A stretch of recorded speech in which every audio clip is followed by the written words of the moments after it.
Hi, welcome back. This is Roy and Val, and we're here today. We wanted to talk about stained glass. And we've done some different videos in the past, and if you had a chance to see them, great. If not, you can always go to our video section of our Facebook page and check those out. But we wanted to, we've been getting a lot of new people coming into the craft. I don't know if it's they're stuck at home because of the pandemic, or they're, what I think is that people are just, want to be creative, right? And looking for some new hobby.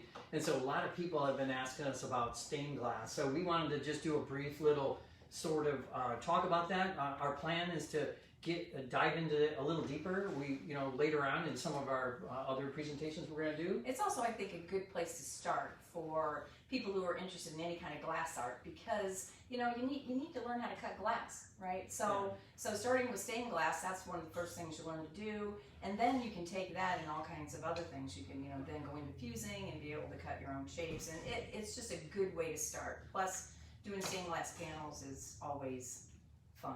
I mean, we still enjoy it. We don't get to do it very much anymore, but we still really like it.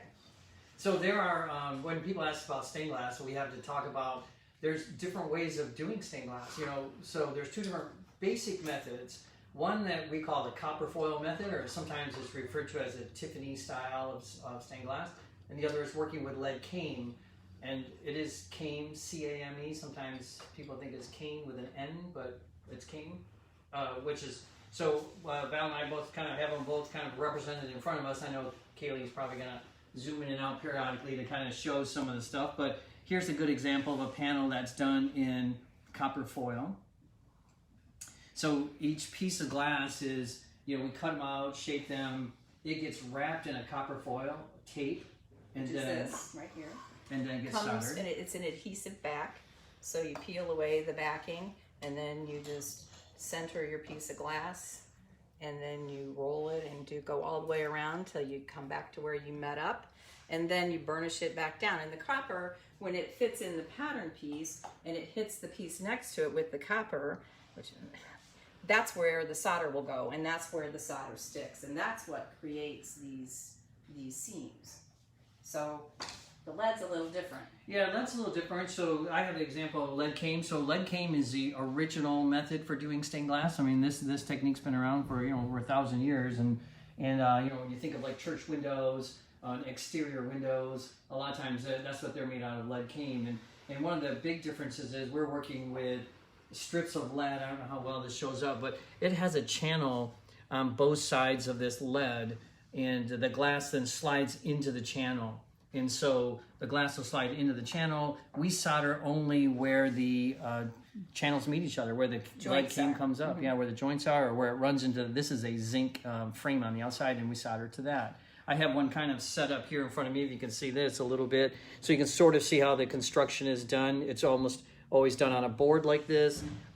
We cut the lead as we go along. I've only got a little bit going here for this. Again, our intent isn't really to show a lot with the actual how to do it, but if you guys have questions, feel free to reach out to us. You can message us on Instagram or on Facebook, and make a comment in the video section below, or you can always email us at Facebook at Delphi Glass. So the other thing too, right? A lot of people want to know what constitutes making a decision which you use. I mean, some people actually just prefer lead, or that's what they were taught.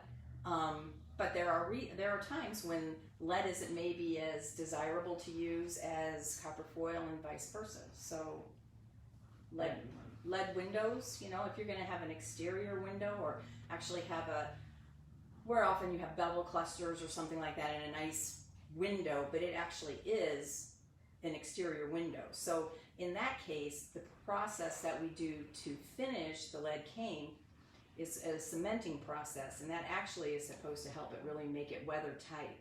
Whereas copper foil, not so much. If you were going to do a copper foil and you wanted it to be in your window, usually what they do is put it between two pieces of glass. You get thermal pane between two layers or something. Yeah, the other thing I think about lead cane that people like is as Val was mentioning, is some of it's just personal preference, some of it's style. A lot of, if you like the Frank Lloyd Wright style or prairie style, there's a lot of straight lines, a lot of geometric type pieces, and one of the advantages that lead gives you is that the lead cane has a specific width to it, And so all of your lead lines have this very consistent sort of look to them, which I think works well with geometric patterns or those kind of styles. Double clusters work real well. Works well with that. The copper foil, on the other hand, though, is a little more expressive. It's easier to control it. In fact, I think that's where copper foil actually it came from.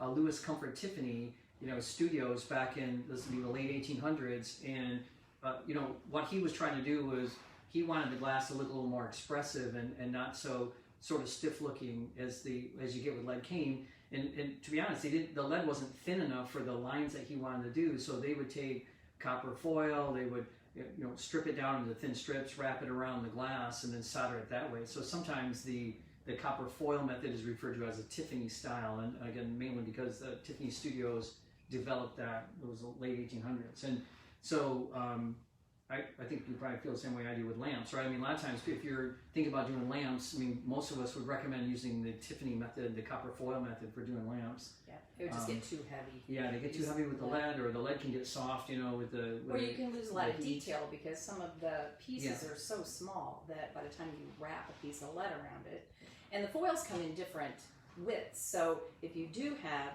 like over here, this really small cluster of grapes, you could use a smaller, a less thick, a less wide foil, right? So that by the time you wrap it around the piece and fold the edges over, you still have a nice piece of glass visible, as opposed to lead. Sometimes you can't get those little pieces quite as defined.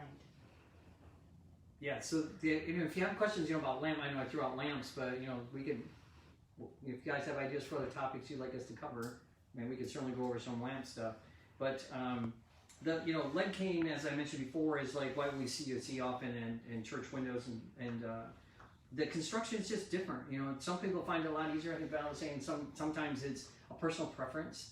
I personally tend to lean toward copper foil a little bit more, but there's one nice thing about the lead is that sometimes the construction is kind of nice, right? There's not as much soldering that has to be done, since we're only soldering the joints and not soldering the entire piece. We talk about doing stained glass. There's actually two different ways of sort of going about cutting out your pieces or getting your pattern. And so not only is there two styles of stained glass, but Val and I both have kind of a different setup here. So her setup is, if you want to talk about it, how she got her pattern pieces onto the glass.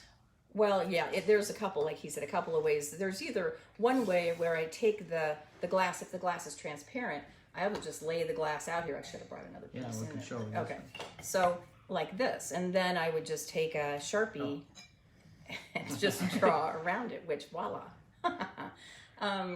Anyhow, so this is like looking through and just tracing, right? So then you cut out your patterns or your pieces, and they fit here.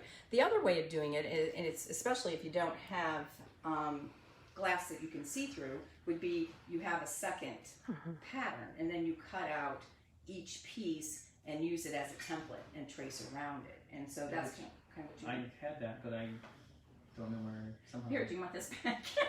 you that's how you did it. That's how we did it. Somehow between out there and here, I lost my pattern pieces. But the other technique is doing what we would call pattern pieces, or working with it. So I'd have a second copy of my pattern, and then cut that out with scissors, and then and then trace around it. But so one of the differences is, if you see the black lines that are in the pattern, the black line here is representing the space. In Val's case, it's representing the space that the foil takes up. So if we were to do piece patterns out of this, right, we would cut all the black line off the paper pattern and then trace it with a marker. Lead cane, the heart of the lead is wider than what we would use for foil, so the lines have to be thicker. So like when I cut my piece patterns out, I cut out more of the black lines so that I would compensate for the heart of the lead. Yeah. Well, those were all things you would learn, once you decide if you wanted to do it. But this was just sort of to be an overview of both the methods, and we teach both in classes here. If you're interested, or once again, if you have questions or things you'd like to see in the future, just let us know, right? Yeah. Do you guys have any questions now before we wrap up today? We'll wait a couple of seconds to see if anybody posts anything. Got some burning stained glass question. Hi, Blair. waiting to ask.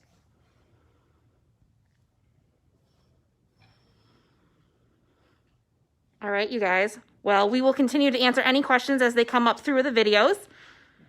Thanks for tuning in today with Roy and Val, and we will see you in the next couple of weeks. Yeah, thanks for joining us. Send us suggestions because we need them. Thanks, you guys.